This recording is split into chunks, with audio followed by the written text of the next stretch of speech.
Welcome to the 2025 Cowlitz County Election Observer Training.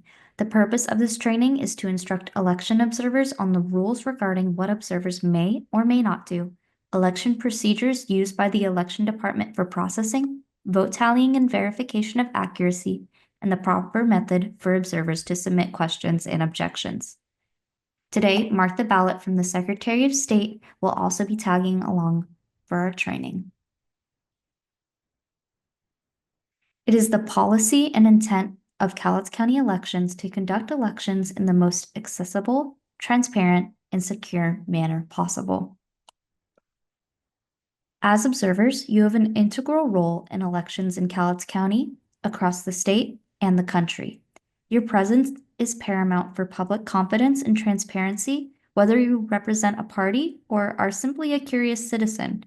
Your community involvement does wonders for how the public perceives and engages with us. We always welcome observers in Cowlitz County.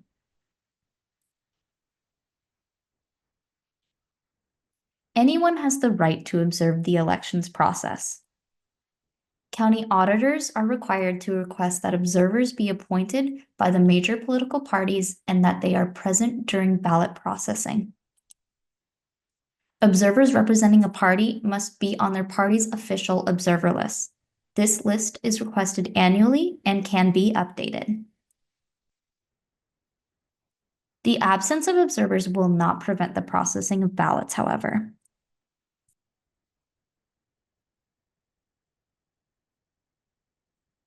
In addition, observers do not engage in any political conversations at any point while near a ballot drop box or in the ballot processing center. Our staff is professional and nonpartisan while at work, and we expect you to be as well. This does include wearing political attire.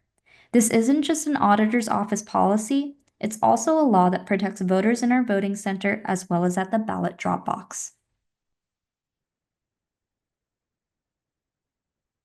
When you enter the elections office, observers may not record information pertaining to ballots, voter records, or declarations. For this reason, cell phones are not allowed inside the ballot processing areas. Phones are instead stored in a secure locker and returned after observation is complete.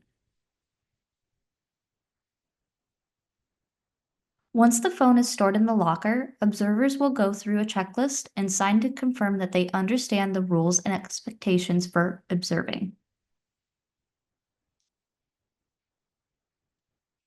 Observers are permitted to view voted ballots, ballot processing, and tabulation, but shall never handle ballots or equipment. The number of observers allowed in the ballot processing area will depend upon the number of available staff. Ballots are not always being processed, so call ahead to schedule a time. This ensures that there is something to observe as well as staff available to assist. Observers are required to sign in and obtain an official observer's badge. Conversations will be kept to a minimum and at a level that will not disturb the ballot process. Electioneering is not allowed within the ballot processing facility.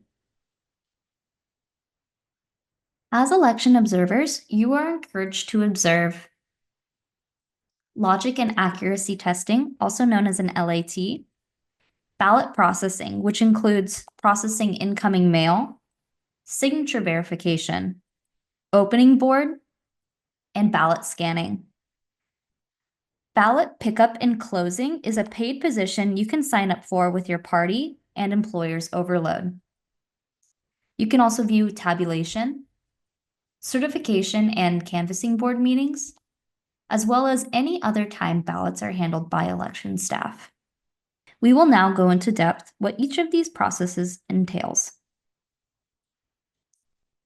Logic and accuracy tests, also known as LATs, are conducted every single primary and election to show that tabulation equipment reads to the scanned ballots exactly as it should. This is done by creating a matrix, which is an Excel spreadsheet that contains each contest and measure in the election. We assign unique vote totals for each race. Then we mark our test ballots to match the votes on the test matrix. These ballots are then scanned and tabulated. The results from the test are compared to the numbers assigned on the text matrix. So long as the numbers match, This confirms our scanners will read and tabulate the votes correctly. Ballots cannot be processed on our scanners that were not tested in the LAT. Beginning the Monday after ballots are mailed, our office does daily counts of all incoming ballots. This consists of ballot boxes, postal mail, and ballots returned in person. Before the April special in 2020, our office counted incoming mail by hand. In April of 2020, we were able to purchase a new piece of equipment called the Agilis ballot sorter. It captures envelope images, signature images, and counts the number of incoming ballot envelopes. Observers can watch election staff utilizing this equipment. This piece of equipment can process up to 16,000 ballots in an hour. The sorter has allowed us to shorten the time it takes to process incoming mail. It has also lessened the number of times ballots are handled by staff because the envelope images are uploaded to our VoteWA database for signature verification. Previously, we would have had to hand scan each ballot to check it in to the VoteWA database.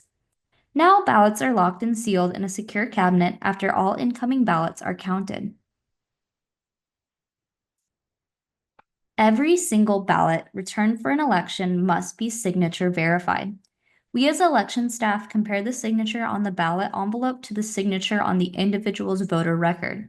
If the signature on the ballot envelope matches the signature on the voter record, the ballot is accepted and moves forward in the process.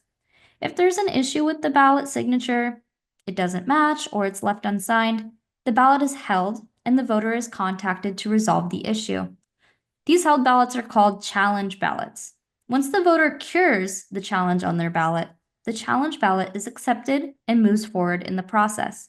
All full-time election staff are required to attend annual trainings conducted by the Office of the Secretary of State, as well as our own internal trainings. It is a requirement to attend these trainings once every 2 years, but our office attends annually.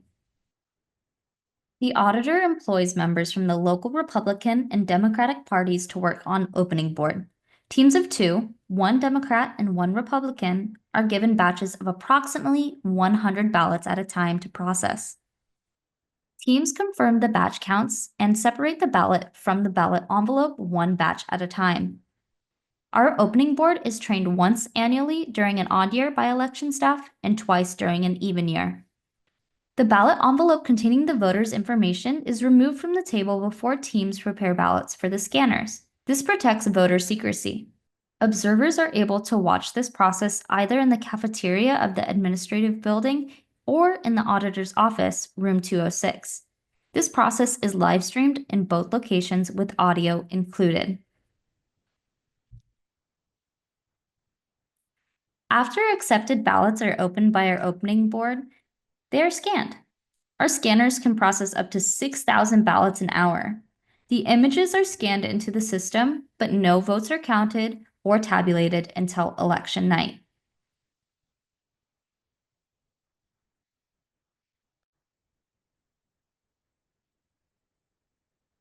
Tabulation is when votes are totaled and the first unofficial results are released. Initial tabulation takes place at 8 p.m. on election night. With the new upgrades to our facility, we now have a room dedicated to ballot creation, scanning, adjudication, and tabulation. This all takes place in a secure room with a biometric door entry, seal log, separate workstations for each process, dual cameras for security, and an air-gapped computer server that is housed in a secure, custom-made server cage. Pictured is our ballot tabulation room with our air-gapped server. If you are in the elections office at 8 p.m. on election night, we will provide those first unofficial cumulative results to those who want them.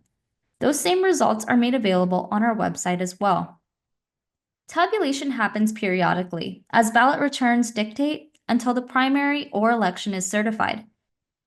Each updated unofficial results lists the date of the next update in the top right corner. At the same time as the 8 p.m. election night tabulation, all ballot boxes are closed. Ballot boxes are closed in Cowlitz County by 1 staff member accompanied by members from each of the local political parties. These positions are referred to as ballot box buddies. Ballot box buddies are not observer positions. They are paid employees participating in the Ballot Box Buddy program, tasked with assisting and confirming the legal closing of the ballot boxes at 8 p.m. After boxes are closed at 8 p.m., ballots are removed from the back of the box and placed in a secure, sealed transport box. There is a chain of custody accountability form that tracks each time a ballot box is accessed and by who. Ballot box staff and buddies receive trainings every election. The Cowlitz County Canvassing Board is made up of the county auditor, the prosecuting attorney, and the chairman of the Board of the County Commissioners. They review all challenge ballots and certify election results. Observers can view the process in the cafeteria of the administrative building or in the auditor's office, room 206. The canvassing board meeting is live streamed to both TVs. Once complete, the primary or election is certified by the county. That is when the results are official.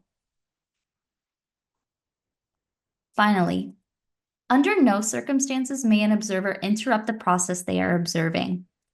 Questions or objections must be directed to the auditor, the elections manager, or the lead. Do not direct questions to the election staff or disrupt their work. Any observer causing a disruption will be asked to leave the area.